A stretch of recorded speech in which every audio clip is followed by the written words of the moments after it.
wanti kun waan lubbuu waan ta'eef gadi fageenya anis waan argee jiruu fi rabbiin isin qabe namoota hedduu fayyada waan ta'eef laayikii godha. Yoo laayikii gootan anaaf birriin kaffalu garuu nama baay'ee bira gahaa kallattumaan viidiyoo kana dhaggeeffadha. Warri agartanii jirtanii warri hin agarre garuu sirriitti waan kanarraa of eeggadha.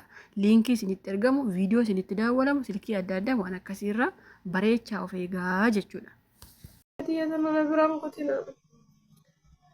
Bilbila asirratti agartan kanallee hin kaasina. Bilbila asirratti agartan kana hin kaasinaan isiniin jira. Ani obboleettiin ta'e biyya namaatiin jiraadha. Magaalaa Hargeysaatiin jira. Halkan sa'a meeqan irratti walaniitiin manarraa gabbee sa'a 9 boodana fakkaata yaadadhu. Akkam jirtu hordoftoota kiyyaa ni jira galata Rabbiin illee bakka jiraatanii bakka jirteetti nagayyi isin faana haa jiraatu. Viidiyoo kaleessa birrii kiyya fudhe jedhee hedduun keessan baay'ee naa gammadanii jirtanii hundi keessan hedduu naa galatooma hedduu isin jaaladha. Bakkuma jirtanitti Rabbiin isin haa eegu naaf jiraadha. Anis hedduu gammadeera isinis naaf gammadanii jirtanii isiniin jechuu barbaada. Asumaan viidiyoo mucayyoo kana xiqqoorraa isin dhaggeeffachiisee jira. Baay'een keessa warri tiiktookii qabdan tiiktookii irratti waan baay'ee jedhee yaada. Warri hin dhageenye immoo irraa isinii haasa'uu barbaada. Lakkoofsa bilbila amma jaamaa jiru kana bilbila isin irratti daawwalama. Bilbilli sun dheeraadha. Lakkoofsa dheeraadha jechuudha. Biyya eessaayyuu hin ilaallatu. Ida'uutiin ka'a lakkoofsi suni yoo tarii yuutuubii fi rakkoo qabaate jedheen fiduu dhiise yoo immoo namoonni baay'een keessa hin agarre arguu barbaada yoo jettan immoo koomentii jalatti naa kaa'aa guyyaa boruu isiniif fida jechuudha. Yookaan tampileelii gubbaa isiniif kaa'aa jechuudha warri lakkoofsa hin agarre. Garuu lakkoofsi sun biyya eessaayyuu hin ilaallatu. Lakkoofsi sun dheeraadha.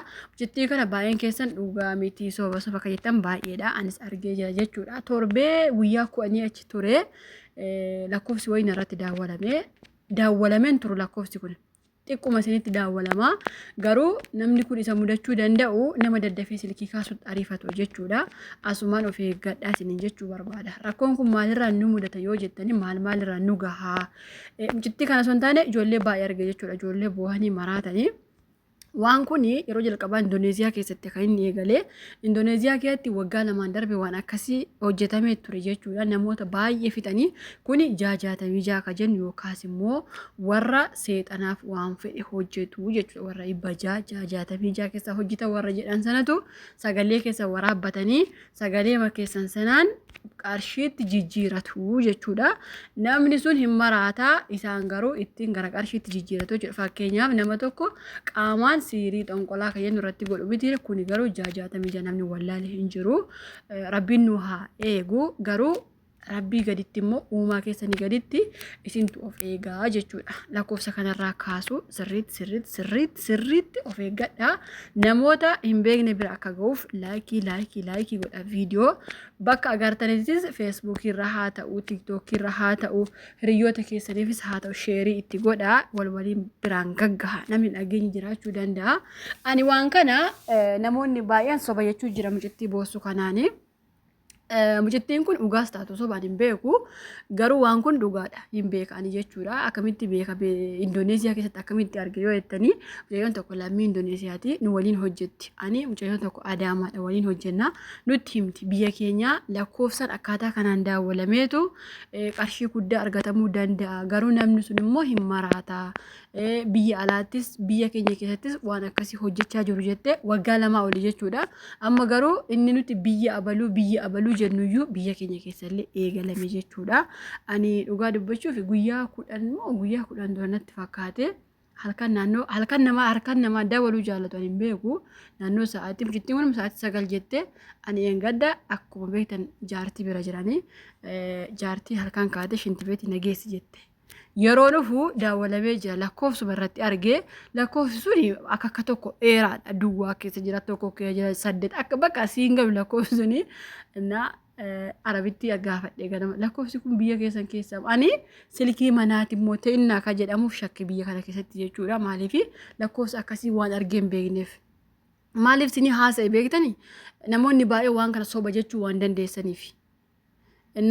Arabitti gaafa ennaan laa wallaahi waan kun biyya keenya keessa biyyatteen biyya kana keessa lakkoofsi mana kan akkasii miti naan jette lakkoofsi kun biyya alaas miti iddoo feete Dubaayii biyya keessa Ameerikaas miti lakkoofsi kun himayyuu hin beekamu eessaa sitti dhufee naan jetteen ookee jedhee dhiisee kaleessa galgala mucayyoon tokko asoftee mucayyoon tokko Arabitti wajjin dhufteetti asii silkii korra daawwalee kan sa'aatii 6 naan jettee mucayyoon sun arsiidha. Akkamiin jennaan lakkoofsa kanarratti daawwalanii bar jettee lakkoofsa sanatti agarsiiste. Anillee isheetti agarsiise kanarratti daawwalamee fi kan ishee irratti daawwalamellee tokkumadha jechuudha. Ammas deebisee Arabittiin har'a dhuftee ati ka jette dhugaa keetii silkii horrattiyyuu daawwalamee jira bar lakkoofsi kun iddoo inni akka dhufu hin beeku hin kaasin naan jette namittiin illee jechuudha. Maal sidii jechuu barbaade siimii qabaattee siimii bahurratti daawwalu jechuudha isaan lakkoofsa bahurratti daawwalu jechuudha. Iimoorraan nutti dhufa ka jettanis baay'een keessan jettan koomentii mucaa kana jalatti eeyyeen iimoorraan hin dhufa iimoorraanis hin daawwalu iimoorraan akkamitti hin daawwalu yoo jettanii eengadda viidiyoo naannoo 8 olin itti daawwale namni haaraan dhufe aadiina wayii jechuudha lakkoofsa koo namni hin beeku naan an dhugaa rabbiin warruma yuutuubii irraallee isiniin hordoftoota kiyya warra seenaa himachuu barbaadu waa tokko tokkollee feesbuukii kenna malee lakkoofsa koo namaaf hin kennuun. Indahum lakkoofsi kun iimoorraa fi inni kun adda ture.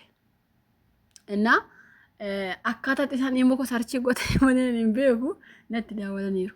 Natti daawwalanii ani osoo bira jiraadhee hin kaasu maaliif yeroo baay'ee viidiyoo hin kaasu. Viidiyoo immoo hin kaasu jechuudha. An dhugaa rabbii jechuudha akkasii sirriitti of eeggattaniif sinitti hima. Karaa isaan sinitti dhufan sinitti himuu barbaadeetanii maaliif akka irraa of eeggattaniif. Innaa xiqqoo turee iimoo sanarra forofaalii iimoo sanarra dhiiga kaani waanuma dhiiga fakkaatu irra kaanii jechuudha.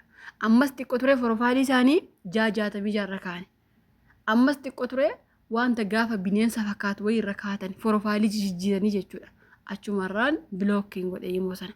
Maaliif viidiyoo mucayyoo kana jalatti namoonni baay'een karaa iimoo namatti dhufaa moo karuma siimii akka jettaniif sinii hime jechuudha. Karaa iimoollee karaa waasaappiillee karaa feesbuukiillee karaa miisenjeriillee karaa siimiillee kallattii isin fayyadamtan hundaan isinitti dhufanii jechuudha. Maaliif isaan hojii seexanaati waan ta'eef waanummaa isaan fakkeenyaaf feesbuukiin sarchii yoo godhan feesbuukiin kee isaan irra bu'ee miisenjerii si daawwalu.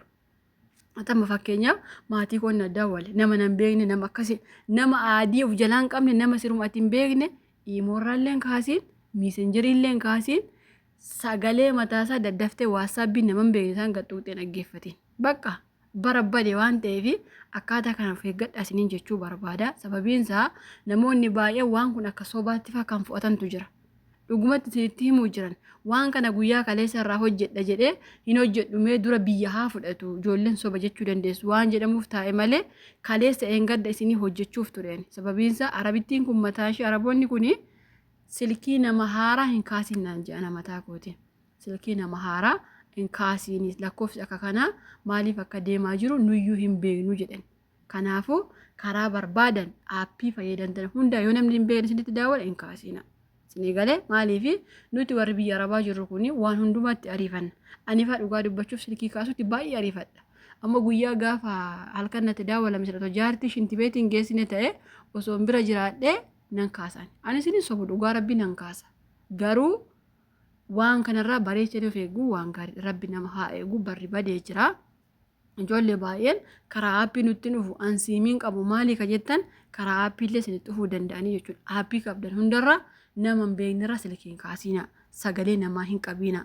Namaa hin barreessina. Sababiin isaa isaan seexanaan deemu waan ta'eef axachumaa hadooddee waan gootu waan fuutu hin beektu jechuudha. Sababiin isaa isaan kan barbaadan ati barreessis sagalees qabii fi silkiis irraa kaasi isaan kan isaan barbaadan keema qofaadha.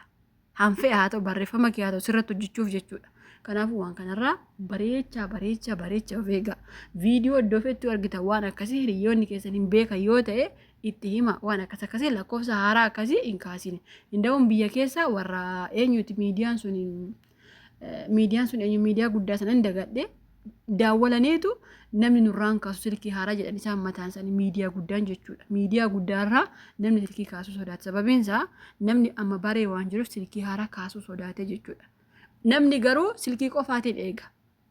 Fakkeenyaaf iimootiin natti dhufuu, waasaappiitiin natti dhufuu jettanii taa'uu dandeessani. Daddaftanii sagalee nama hin beekne dhaggeeffachuu dhiisuu, liinkii isinitti ergame gad tuquu dhiisuu. Baay'ee ijoolleen keenya wanti biyya arabaatti maraachuu malee liinkii tuqiina. Liinkiin karaa fe'uu isinitti ergame hin tuqiina. Yoo gad tuqxan jawwee wanta adda addaa bineensa irratti hojjetame isinitti dhufa achumaan rifattu isaaniif haalli mijataa jechuudha. Kanaafuu liinkii abbaan fe'uu isinitti erge du'aa badaa malee liinkii sana hin tuqiina.